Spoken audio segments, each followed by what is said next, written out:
And better mistakes got me through the worst. So take a deep breath. Let's enjoy this moment together. I love you so much. You're so strong. You're so strong. I love you. Oh, he's gonna make me cry right now. Bebe Rexha has so much love for her fans. In a video posted on the singer's Instagram story over the weekend, Bebe is seen comforting and supporting a fan during a recent stop on her tour. In the clip, the 18-year-old first tells Bebe how much her music means to him. And better mistakes got me through the worst. So take a deep breath. Let's enjoy this moment together. I love you so much. You're so strong. You're so strong. I love you. Oh, he's gonna make me cry right now. That's my baby boy. He proceeds to come out as gay in front of her and his mom. I'm gay. That's fine.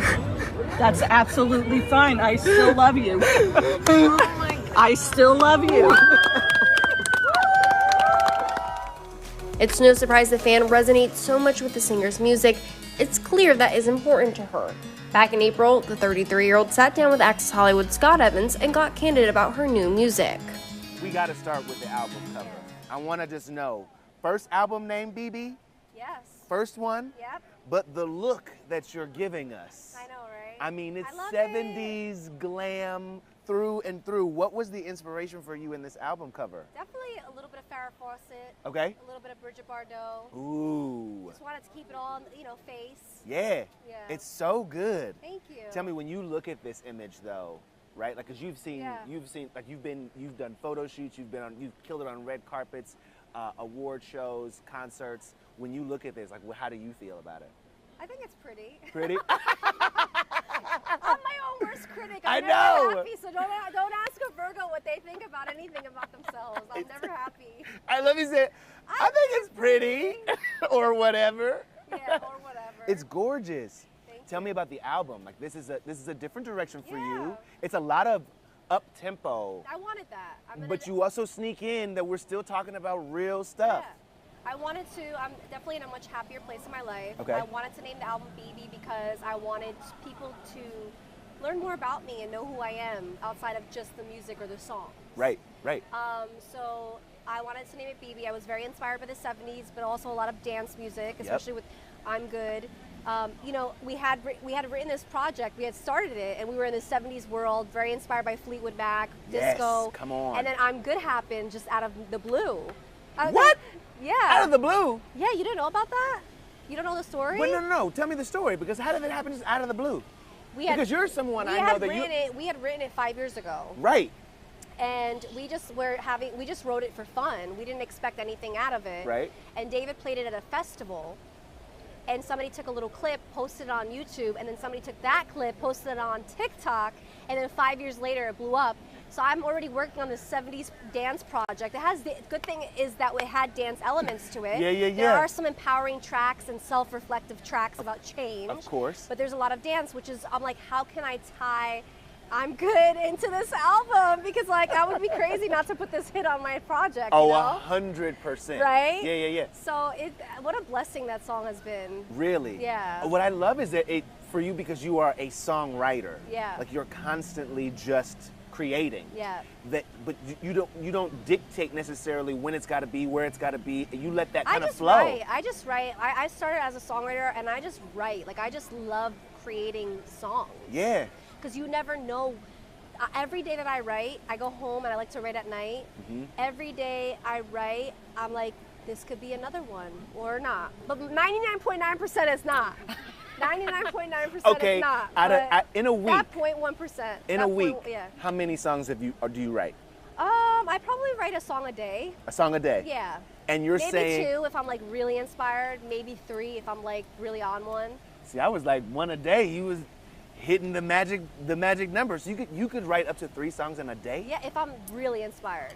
Whoa. Like, I could do 2 sessions in a day and then maybe do one when I go home.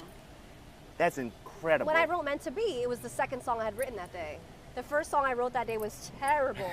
And Meant to Be was the second song that I wrote that day. And I didn't even want to do a session that day, but I ended up doing it, and it ended up becoming one of my biggest songs. The biggest song. Okay, so then what about Satellite? Oh my God, I love Satellite. It's so good. Yeah, I love Satellite. It's so much fun. Right? Isn't it such a fun record? Satellite is an interesting song. Like, we live here in LA. Right. And we could smoke the ganja. The ganja.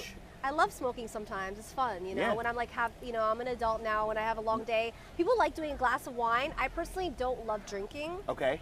I'll drink if I go out with my friends once in a while, but I Right. like to just Because the recovery from the imbibing yeah, you know what I mean? can be a little much. It's a little much for me. To me, it's like I like to smoke a little bit and then go do my writing. So I really wanted to write a song about it.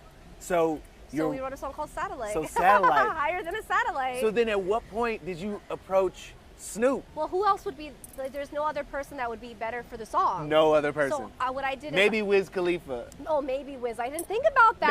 Maybe Wiz on the remix. Oh, yeah, maybe on the remix. remix. No, but I slid into Snoop Dogg's DMs. BB, no, you didn't. Yeah, I did. No, but in a friendly way. Right. It doesn't always got to be, you know. And I was like, hey, Snoop, I was like, I have this song called Satellite. And I think you got to listen to it. Right. I think you're going to really love it. But if you don't, Cool. no, cool. No feelings, no hurt feelings. But if you like it, I would love for you to do a verse.